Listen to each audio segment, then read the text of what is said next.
Hi, this is George Cao. In this video, I want to talk about something that isn't addressed in a lot of business trainings or marketing teachings. And that's the idea of what really is our goal, or rather, what really is our definition of success. If you follow a lot of business coaches, marketing trainers, they continually force upon you in subtle ways their definition of success. I don't know about you, but I often, when I used to subscribe to the email lists of, some of my partners and other successful business coaches and marketing coaches and trainers and teachers and business gurus, they often suggest six figures. Six-figure this. I just saw another one today. Create a six-figure course, or now actually it's seven figures, and I'm sure before long it'll be eight figures. The continual use of these terms, six figures, seven figures, or live the life of your dreams, or work 4-hour work week, or the continual suggestion is that success equals being rich in money and being able to go on vacations all the time, or being able to take breaks to being able to do your hobbies all the time. And I want to ask you, is that your definition of success as well, truly? From your soul, from your highest place in your heart and in your mind, is that your definition of success? Because it might not be, but it might just be that you have been so, and you and I have been so inundated with marketing, with emails, with things we see on social media, with things we see on advertising and on mainstream media, that we have forgotten what we truly are going for. We have forgotten what is true to our soul's highest calling. In other words, we've forgotten our highest work. And so in this episode, I'm going to share a couple of main points. One is why it is so important to define what success is not. Second point is, how do we relate to the relationship between spiritual growth and worldly success? And then what are some practices that will keep us connected and on the path that we really want to be on? In other words, how do we make sure we're climbing the ladder on the right wall that we want to be climbing? Have you heard of that idea that someone works so hard all their life, they're climbing this ladder, and they get to the top and they find out it's the wrong wall. They're actually trying to go into this kingdom, but they've climbed up to this other kingdom that they don't really want to be at. And so that's what we're going to talk about today. And let's just make things really, really simple, okay? To make it simple, I just want to say that the purpose of life, or true success, for my definition, and I want you to take a moment right now and answer the question for yourself. What is the purpose of life? What is true success? I would love to know what your answer is. I mean, just really the first thing that comes to mind for you, write that down. First or second or third things that come to mind for you, write that down. What is the purpose of life? What is true success? Okay. Here, I'm going to share with you my answer. My answer is very simple. The purpose of life, or true success, is spirituality through service. Spirituality through service. And if we were to go a little bit deeper, I would say it's spiritual growth through altruistic service, selfless service.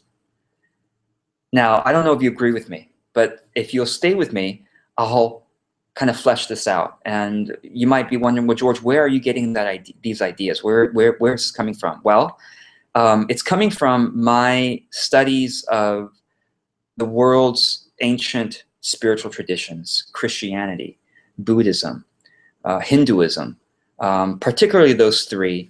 But I think that other religions, probably Islam, Jainism, Sikhism, probably agree with this as well. And why is it important to look at the ancient traditions? So let me take a moment here, because there are a lot of spiritual fads. There are a lot of new spiritual teachers that say that they're getting the spiritual truth from some entity or from some being. Now, I'm not saying they're wrong. I'm just saying that we need to take a step back and realize that if an idea has been passed along from one generation to another generation, okay, it's probably not a bad idea. Okay, let me stay with me here, right? How many? Just one example. How many marketing ideas or business ideas have been the hot thing 1 year, and then the next year or the year after, it's gone. Like nobody cares about it anymore, or people say it doesn't work. And yet there are some business or marketing ideas, such as get to know the mind and heart of your customer, because if you get to know their mind and heart, you will naturally produce services and products that match their mind and heart. That idea has been around for at least 100 years, if not longer. Do you see how ideas that get passed from one generation to another generation, okay, one generation found it useful, and then they pass along to their children, their nephews, their nieces, right, their grandchildren. And if this new generation finds it useful, they will also then pass it on to their children, their nephews, their nieces, their grandchildren, the children of their friends. Okay, and then if it keeps getting passed on generation after generation, what it means, it's being proven by humanity. It's being proven by the test of time. This is why I so value the ideas of the ancient traditions, because if those ideas are still with us, it's been tested by hundreds of generations. It's not just some fad, some idea that feels really hot and amazing today, but it's because we're caught up. We're caught up by whatever it may be. We're caught up by how attractive it looks. We're caught up by, manipulation sometimes, right? So the older an idea is, the more value it probably has. And a lot of times that value isn't immediately obvious, but it takes someone living a lifetime to realize, oh my gosh, that was so true, or, oh my gosh, I've been living these ideals that weren't true. And now that I'm in my older years, I realize, oh, this is what's really true. And maybe I've been taught as a kid that this was true, but I never believed it until now, after I lived a whole life, made all my mistakes, made my successes, and then came back down and realized that the success wasn't what I really wanted. Now I know what it is. And it's the elders then pass it on to the next generation, who then have to live their life, become elders, and pass it on to their next generation. So please let us not write off the old ideas, thinking that, oh, that was institutionalized. Those ideas were, dictators or gurus that had blind followers, and therefore those blind followers pass it on to more blind followers. It's not the case. Most of the time, those ideas have profound truth. And so what I've learned from the profound truth of the ancient spiritual traditions and ancient philosophical traditions is that the purpose of life is spiritual growth. And again, this is not a popular idea. This is not an idea that I'm going to sell a lot of money with or whatever, right? And spiritual growth, what is spiritual growth? Spiritual growth, if you want to talk about in secular terms, is the growth in your virtues. It's the growth in your compassion, wisdom, courage, humility, faithfulness, joy, patience, things like that, okay? From a secular point of view, and when I say secular, I mean it can apply to everyone regardless of what your religious tradition is. That's spiritual growth. It's the growth in virtues. That's what the ancient traditions have all been trying to tell us, and it's still surviving up to today, thankfully. Now, how do we do that? Now, you could go and live in a cave, okay, and meditate and try to come up with those virtues. But the thing is this, if you don't live in society, how can you truly practice compassion, right? If you don't have to deal with other people, how do you truly practice patience or kindness or humility? So what I have learned from the ancient traditions says that true success is spiritual growth, not just by itself, but spiritual growth through the path of altruistic or selfless service. Now, if this were the last video I ever made, I feel like maybe this is enough.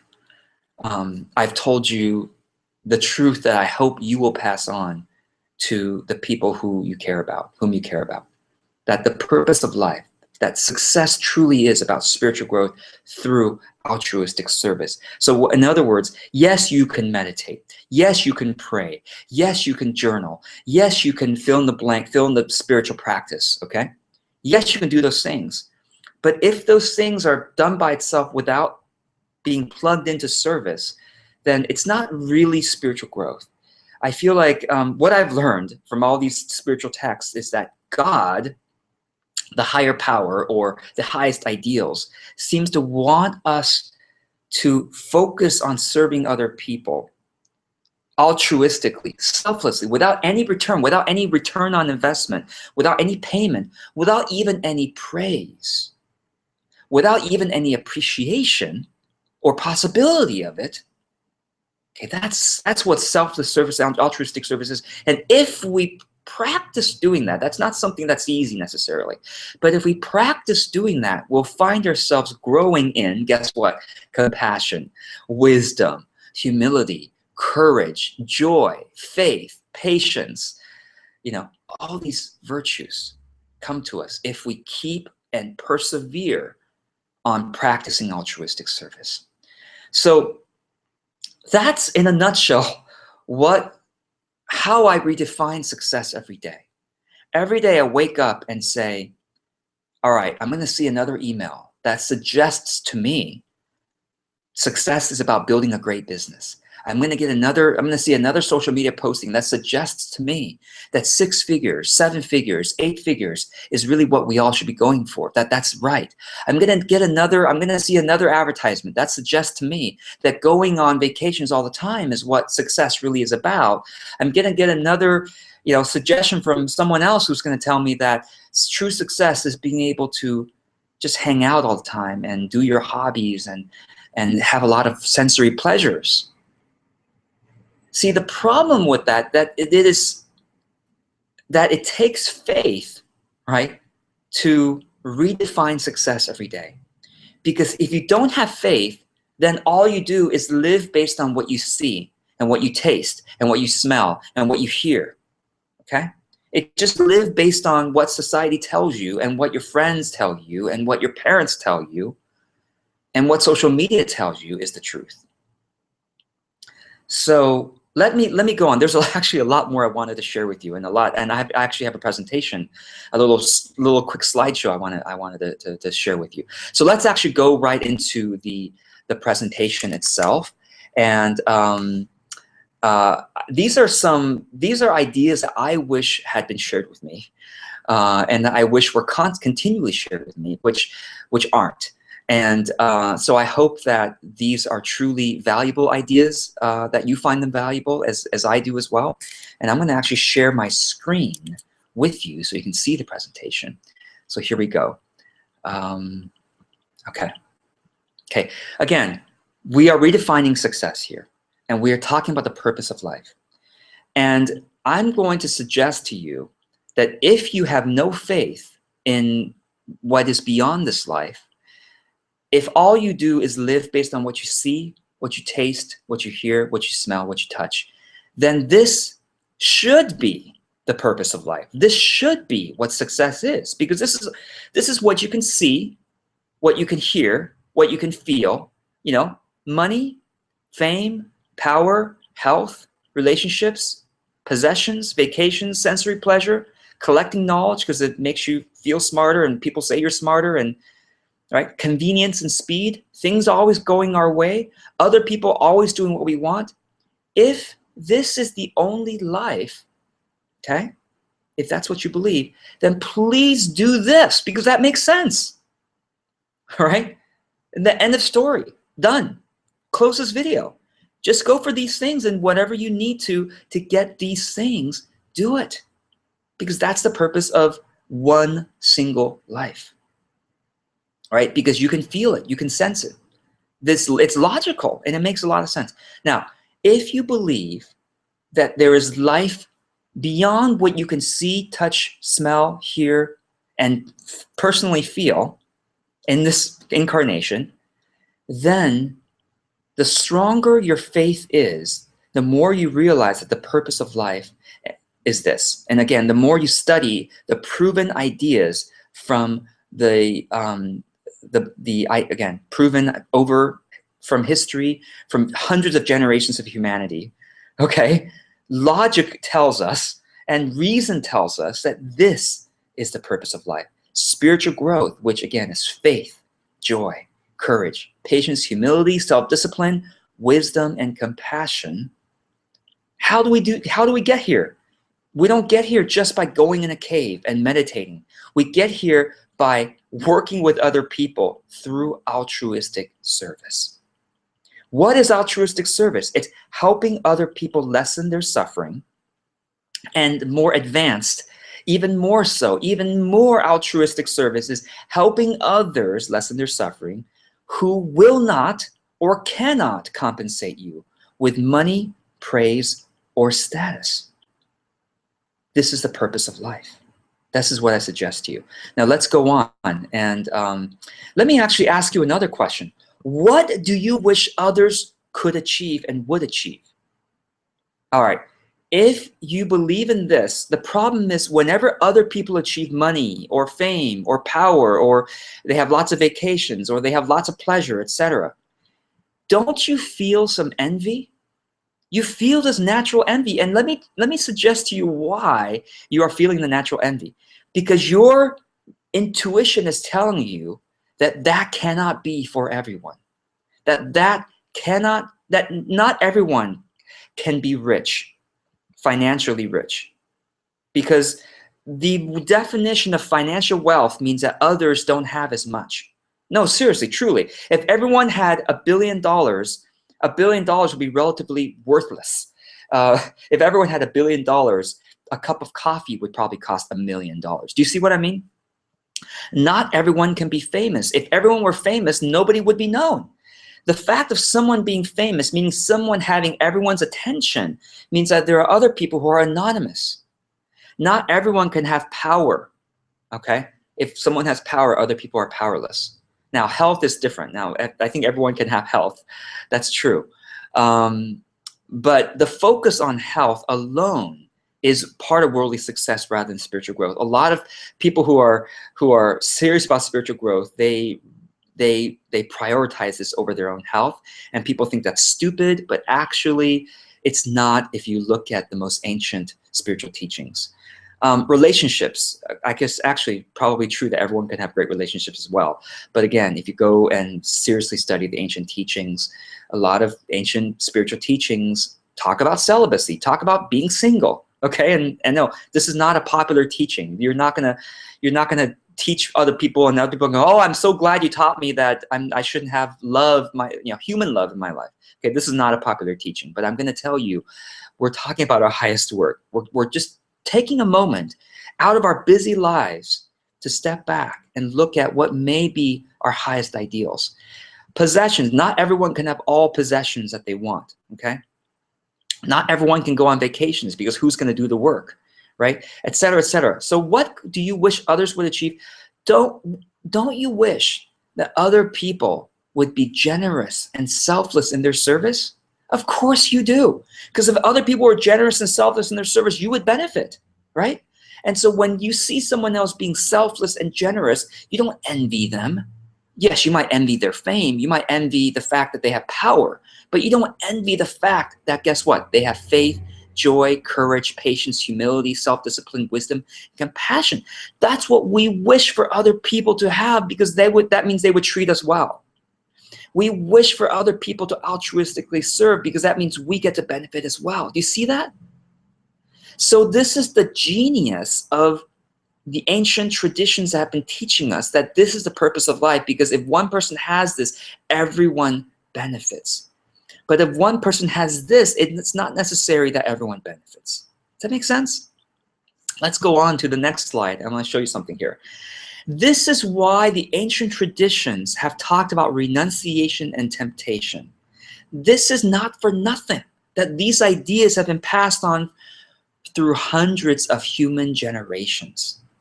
There is this idea of renunciation, which is to give up worldly experiences and success, whether in truth or whether in reality or at least in the mind, and go towards spiritual growth through altruistic service. On the other hand, all the ancient traditions have also taught us that there is something called temptation, which is to take you from here back down to worldly experiences and success. Temptation towards all these things. Okay? A focus on all these things, right? Renunciation is giving up the focus on these and going towards the focus on this. Temptation is giving up the focus on this and going towards the focus on this. Make sense? All right, let's go on, and I'm going to show you something that I haven't seen elsewhere. And this may be, this is the first time I've seen this. I don't know if it is the first time you've seen this, but I hope you'll spread this idea anyway. So let me share with you that, what does all this mean? Okay, this is spiritual growth through altruistic service. I'm sorry. On the one hand, it's spiritual growth through altruistic service on this end. On this end, it's worldly experiences, worldly success. So when you have just less than enough, okay, when you have just less than enough of money or food or health or relationships or fame or sensory pleasures or vacations or collecting, when you have just less than enough, you are being asked to stretch in your spiritual growth, because you are not comfortable. You are just less than comfortable. It provides you an opportunity for spiritual growth through altruistic service. Okay? When you have just enough, it's a respite. You get to rest in spiritual growth, and you get to use the world as a respite for your soul. Just as a respite, not as. And so what I guess a great analogy would be, and a great analogy and a story of thinking about what this life is about is we are here in a spiritual gymnasium. You are not just a human being. You are a spiritual being having a human experience. And you have been brought here, or you've chosen to be here, excuse me, to be in a spiritual gymnasium. Now, when you go to a gym, do you look at the lounge and say, oh, the purpose of this gym is to hang out in the lounge and to eat the food that's there and to go to the bathroom and to talk with people in the lounge? No, that lounge is a respite, okay? The purpose of the gymnasium is to stretch, is to be slightly uncomfortable, because that grows your muscles, okay? That grows your health.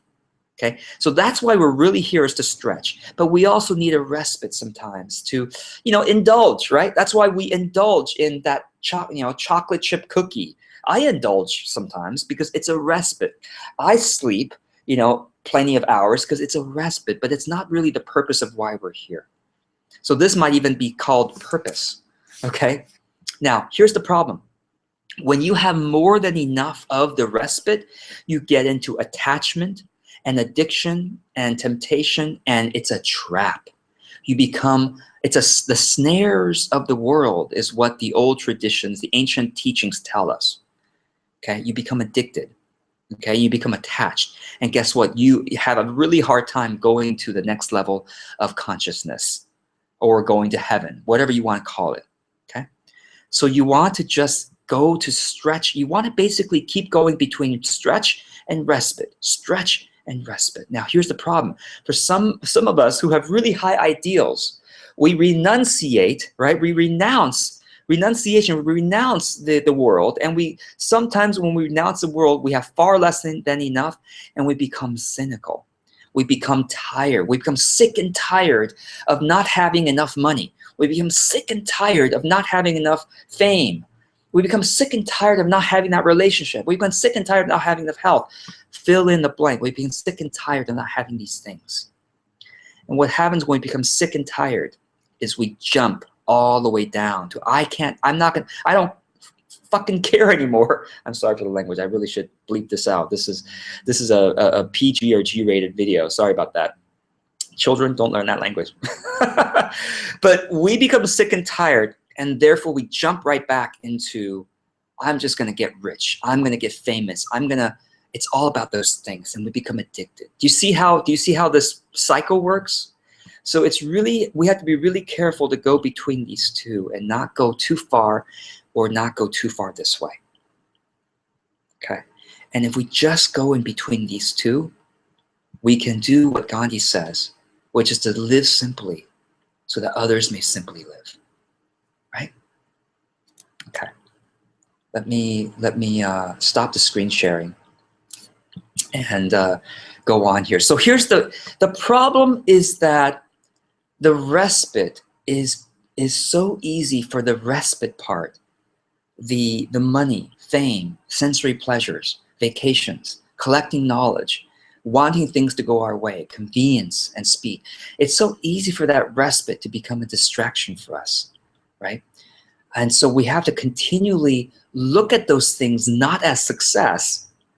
Money, fame, power, health, possessions, relationships, convenience, speed, other people doing what we want them to do, things going our way. Those things are not success. Those things are a respite. We can touch on those things occasionally to rest our souls before we then stretch in the purpose of life.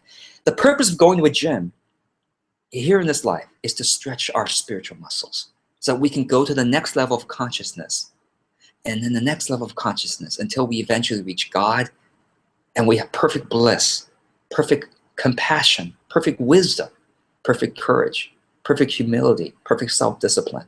It's true joy, and you have experienced that. I know you have. And I know I've experienced some of that too. And when I'm there, when I do what's right, it makes me feel so good. So it's not sensory pleasure anymore, it's spiritual pleasure. And so the purpose of life really is to learn to sense what spiritual pleasure is and to do more of that, right?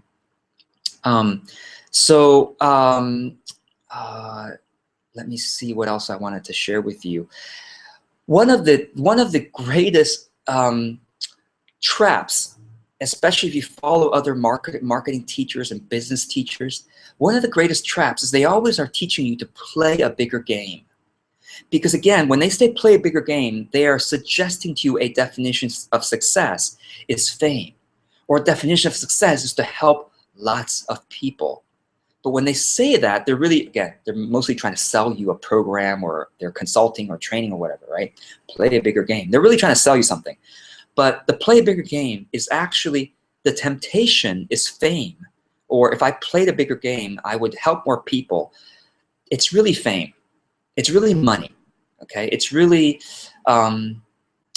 pinning your self-worth on lots of people saying you're great, in other words. And I want to share with you a couple of quotes that really connect us to the ancient truths that are still as true today as it was back then, which is one quote's by Helen Keller. Helen Keller, the great activist, the person who was blind and deaf and mute, and yet she was a great activist, and she accomplished a lot in her life. She said, "I long to accomplish a great and noble task, but my chief duty is to accomplish small tasks as if they were great and noble." And this is the spiritual truth, is that you don't have to play a bigger game. You don't have to be famous or help lots of people. You need to do whatever's in front of you, given to you today, as if it's a great and noble task. And that's where you get the spiritual truth, spiritual growth, right? Another quote from Ernest Hemingway. is there is nothing noble in being superior to your fellow man. True nobility is being superior to your former self. So it's about spiritual growth, which is becoming more conscious than what you were previously. Okay, being able to live in a higher ideal than what you were able to do previously. Now that is why we're here. Not to, in other words, the people who are trying to play a bigger game have forgotten that the biggest game, the greatest game, was available to them all along. It's to do whatever task, small or big, that is given to you today, with full mindfulness, with full gratitude, with full excellence. Now that is the greatest game. That's the biggest game for everyone else to play, of us to play. Because not everyone can play the bigger game as the marketing teachers, business teachers trying to tell. Not everyone can become famous and help lots of people. Not everyone can help lots of people, right? Because all of us can only be helped by a certain number of people, right? So not everyone logically can help lots of people, but everyone can play the greatest game of doing what's in front of them today with full gratitude, mindfulness, and excellence. One more quote, and this is by Mother Teresa. Don't look for big things. Just do small things with great love. The smaller the thing, the greater must be our love. Coming back to redefining success. It's not big. Redefining success as actually small, because in the small is the biggest game. Okay, so let's actually talk about, really quickly, I just want to take 5 more minutes to talk about what the practices are. Okay, so the practices to redefine success every day is the number 1, have a concise definition for what success means to you. So a couple of ideas. Concise definition. Okay, every day wake up and say success is spirituality through service, or spiritual growth through altruistic service, or doing the small things today with as much love as possible. That's what success is. Okay, so have a concise definition for yourself of what success means that inspires you, that brings you back to what is truly true. Okay, not what all the marketers and business teachers are telling us what's true, what's truly true. Your soul's telling you what's true. Number 2 is define what success is not. Because if you do not define what success is not, other people will, their definitions of success will seep into your consciousness, and you'll start to, one day you'll wake up and go, oh my God, I've spent 5 years pursuing 6 figures, 7 figures, 8 figures, and I'm miserable now. My soul is miserable because I've lied to a lot of people. I've manipulated a lot of people to get here. I have fill in the blank. I have neglected my family, my friends to get here. Right? Define what success is not, so you can call those things a respite. The lounge of the gymnasium, not the gymnasium itself. You're going to the gym for the exercise, not for sitting around in the lounge. So define what the lounge is. Define what the purpose of the gym is. Okay, what the exercise equipment is. Right. So whenever I see someone promoting 6-figure this, 7-figure that, what I do is I just take a quick moment, I breathe, and I say, oh, that's their definition of success. Mine is spirituality through service, because that's what's been taught and proven generation after. That's what's going to bring me to a higher level of consciousness. That's what's going to bring me to heaven, right? Okay, 3rd practice. Okay, well, number 1, define consciously what success is. 2nd is define what success is not. Remind yourself of that. 3rd is to do your spiritual practice multiple times a day. I really don't think it's enough to meditate once a day or to pray once a day, because the day is 24 hours long. Okay, the waking hours are, anywhere between, depending on how much you sleep, 17 to 14 to 18 hours is your waking hours. So in 14 to 18 hours, you only pray once, you only meditate once. It would be better if you meditated or prayed throughout the day. And so a practice I've been doing for the last 2 months, it's been amazing for me, is I pray 12 times a day. I know that sounds like a lot, but the prayer can simply be 10 seconds long. 10 seconds long. But it keeps bringing me back multiple times a day to what success is, to what purpose of life is. Otherwise, everything around me, all the emails I see, all the things I see on social media, all what my friends tell me, or what the media tells me, it's telling me 6 figures, 7 figures. The lifestyle of the rich and famous, basically, is what success is being told to us by society. So that's a third practice: pray or meditate, whatever you need to do to meditate multiple times a day, throughout the day. The fourth practice is to read daily, and I recommend morning and evening reading. So the first thing I do in the morning and the last thing I do at night is to do some spiritual reading, which connects me to what is truly true, what is truly true, which is not life is about getting rich and famous and then pursuing God. No, life is about pursuing God, whether we ever get rich or famous or have lots of vacations. Because we know, I mean, I know anyway, that this life is one of many that we live, and that after this gymnasium experience, we get to go home, and that's where all the bliss and creativity and love and the people waiting for us are, okay? So fourth is to do some spiritual reading to remind you what this is all about, morning and evening preferably. Practice number 5 is to be around those who share those values. Now, for you, it may simply be watching this video series when you can, because I always try to remind you of what I believe is truly true, rather than what the mainstream society is telling us is success. So be around others who share those values, whether you're consuming regular content like this or in our community called Our Highest Work, where I'm always trying to remind us what is truly true, and you can hang out with others like us. Or find someone either in our community or a friend who you can talk with on a regular basis. Say, can we please talk once a week or even every day for just 5 minutes, just to remind us, just to check in and remind us of how we have pursued what's truly true today, right? Practice number 6 is to share values-based content every day.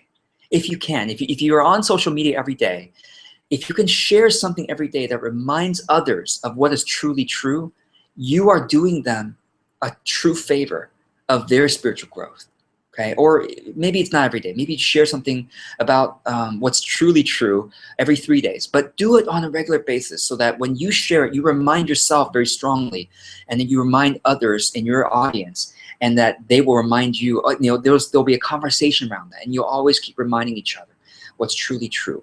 Or if you're not on social media, if you don't like to share things, then simply journal. Simply write down every day what's truly true, and in fresh ways, what's truly true that can be applied to your day today, okay? What you have to do today. And seventh spiritual practice is to celebrate every time you find yourself on the road to true success, multiple times a day. And so what I mean is, if you catch yourself right now, I've been reminded of what's truly true, of what success really is about. Smile and celebrate. Do a little happy dance. Just whatever you need to do to celebrate, or just even say yes. Celebrate as many times a day as you can, when you are reminded, when you come back to what's truly true. Because this is from the work of a Stanford habit psychologist called BJ Fogg. His website is tinyhabits.com, or just Google Tiny Habits. Highly recommend it. His very simple idea is, if you keep celebrating, just do a quick celebration whenever you want to do something you want to do, you will reinforce that action into a habit. So a quick celebration, again, is yes, or doing a happy dance, or whatever you need to do. It needs to be quick, but it needs to have some emotion. Celebrate what you want to reinforce, and that becomes a habit. So I hope this has been inspirational for you. I hope you will redefine success every day. So until our next episode, remember that your destiny, truly where you are headed, is secure. It's perfect bliss, truly. It's perfect bliss, perfect love, perfect understanding, perfect power, perfect creativity. That's where you are headed without fail. And because of that, until our next episode, every day, redefine success. Be well.